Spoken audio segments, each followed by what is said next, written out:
Hello everybody. I am in my last 4 days of traveling before I go back to the States, and I think I have just hit a point of exhaustion. Not that my traveling isn't great. I've actually really enjoyed Mendoza. It's a really awesome city, but I think a month straight of being in hostels has taken its toll, and kind of like not having a normal lifestyle, like a routine, which again, I really enjoyed all of the exploring I've done and so many cool activities, met so many wonderful people, but I'm just tired at this point, and the hostels have been, some of them better than others. This one's pretty gross, and I just feel like even after taking a shower, like, I just don't even feel clean, and everything is like piled in a suitcase all the time, so I'm just rummaging through just a pile of clothes for everything, and nothing's clean anymore. Like, I take a shower and then I just put on more soggy, sweaty clothes, and it's so hot here where I'm already covered in sweat, and I have a million mosquito bites everywhere, which partially I think might be bed bugs, I'm not sure, so I'm also freaking out about like the hostel that I'm staying in. Anyway, so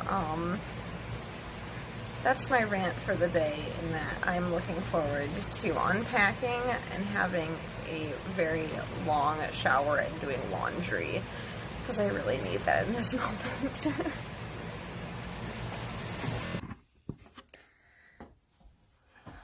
Alright, hello everyone. So I, fast forwarding from my last clip that I made, I am now back home in Cleveland, Ohio in the United States, and it does feel so good to be back, where I was able to, shower and wash all my clothes, unpack, only for a brief moment though, because I am getting ready to go to Japan now, which is a whole nother thing in today's situation. So much kind of changed immediately when I got home, where I went from being really overjoyed to be back to instant news of a pandemic and everything with coronavirus. So it's been kind of taking up my life lately, and thus really didn't have the heart or motivation to make my last video about Mendoza, but now I've had a bit of downtime, and I figured it's only, to do justice to the last city in my South America travels, I still wanted to do a recap on it when I'm in a much better headspace right now. So with that, I wanted to touch on a couple of the different highlights of Mendoza, because ultimately, though, yes, it was my last leg of my trip, and I definitely was feeling a bit of travel fatigue at the end, it really was one of the best cities that genuinely, Mendoza was so cool. I had so much fun. I met so many amazing people. The nature was amazing. The food was amazing. The wine was amazing. And aside from just kind of being tired in my hostel situation, I really enjoyed the last week, and I thought it was a wonderful way to end my trip in South America.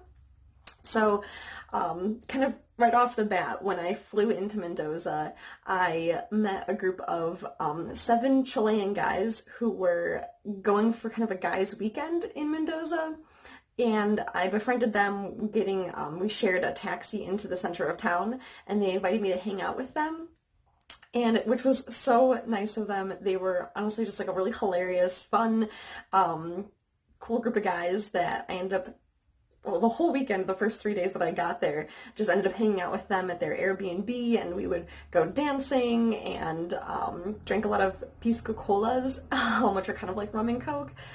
And so also got a bit of my practice in Spanish too, because they were all talking in Spanish together. So that was a ton of fun. They were all from Santiago, Chile, so I really enjoyed meeting them, and kind of felt like I had this really cool group of friends for the first couple days in Mendoza. So that was great right off the start. right off the bat. And then I did an activity that was arranged through my hostel, which was horseback riding, sunset horseback riding, with an asado barbecue afterwards. So I signed up for that and ended up meeting a number of different people, specifically Helena and Salome, and then a couple other people, Brekia and Kevin as well. And so we all met through horseback riding and decided to do a wine tour the next day together also, which, backtracking a bit, horseback riding was super cool. I did manage to lose my sunglasses because the horse started like bouncing really fast, like jogging, running, horses run, and my sunglasses were on my head and just like bounced off, and then I was like, no, as I watched them just disappear into the distance as the horse kept on going. So RIP sunglasses, but the views were amazing, the sunset was beautiful, and the food was honestly some of the best that I had in Mendoza. It was like amazing steak and grilled pumpkin with this like wonderful sauce that you can put on top of it. So good. So anyway, so I met a couple people from the horseback riding. We decided to tackle the wineries the next day together. Now Mendoza is like the Napa Valley of Argentina, so it's a lot of wineries and kind of have the same vibe with very, like it can get really rural really fast. So we all decided to rent bikes together, and then we biked to a number of different wineries, and afterwards we found a rooftop bar in Mendoza that gave us this beautiful view of the mountains that we were drinking more wine and watching the sunset again. It was really beautiful. And then I ended up hanging out with Salome and Helena for the rest of the week also. So that was great too, where I, throughout all of Mendoza, really never felt like I was alone at any point because I had these like wonderful friends that I had met along the way. So that was, yeah, really nice. Some other fun things that we did is the group of us, we all went hiking on Cerro Arco, which was this hill / mountain that was right outside of Mendoza. It ended up being a super, super hot day, like in the 90s. And it was a little bit difficult to get to the mountain in the first place, and hiking up it was such a long and exhausting trek. But once we got to the top, we were rewarded with such beautiful views, and we felt so accomplished. And we even ran into some, well, we don't think they were wild, but domesticated horses along the way that were just hanging out on the hillsides. So it was a really exhausting hike, but really enjoyable. And it took us, I think, 3 hours to do, but it's really nice views. And then some other fun things that I did were whitewater rafting as well, again organized through my hostel, which included also really just beautiful scenery going through these canyons, and also one day that I spent just chilling at the pool, where I ended up sneaking into the Hyatt hotel that was in Mendoza and using the pool for the day, which was very fancy, but also very relaxing and nice. And then kind of the highlight, the culmination of Mendoza was on my last night there. I guess it was my second. Yeah, it was my last night. Where there was this big wine festival called, oh gosh, what was it called? E08, I think. And it was where the whole streets were lined with different performance stages and musicians, and there was this big wine tasting event going on.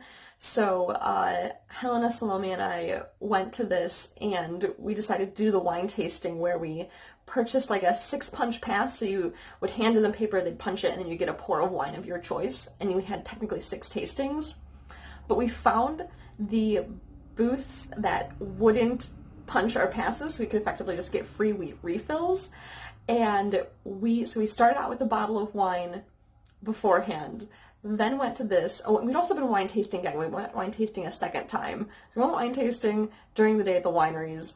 Then we went and got a bottle of wine at dinner. Then we did the wine tasting. And there was all this music playing, and like the top, reggaeton, and we met these other Argentinian girls who knew all the songs, and we were singing all the songs and dancing. And then we had another bottle of wine and like after that. So it was like this kind of like crazy joyous occasion that was kind of like the perfect way to end Mendoza. And it was great where the Argentinians you were dancing with like were like, how do you know all the songs? And we're like, we've just been here for a while, which I feel like also kind of pointed to how much I really tried getting into like the culture and embracing the music. And yeah, I like absolutely loved it. So it was so much fun. And then after that, I headed home. I had 1 day layover in Santiago, Chile, which was really just kind of, I think, literally 24 hours. And due to the protests that were happening in Chile, I didn't really venture out at night, and a lot of things were shut down. So I explored a bit during the day, but it was pretty subdued. And again, kind of just a stop geared up to get to my last flight, which then took me from Santiago, Chile, a layover in Atlanta, and then back to Cleveland. So I feel like all of my South America travels really were transformative for me in learning a lot about myself, just having to make all those decisions and travel alone, and to also learn to go with the flow, because plans inevitably always ended up changing, and I found it better to just not make plans ahead of time or expect them to change, and that helped with my outlook through all of my traveling. So yeah, I'm really glad that I did the whole 2-month experience. I feel like it flew by, looking back on it now, of course. And now I'm in the mindset getting ready for Japan, which will be a whole nother post, I'm sure. But I'll leave you with just a few. In Mendoza, I didn't end up taking a lot of videos because I was more so just enjoying the experiences, but I have a few which I'll leave you with. So, ciao. No,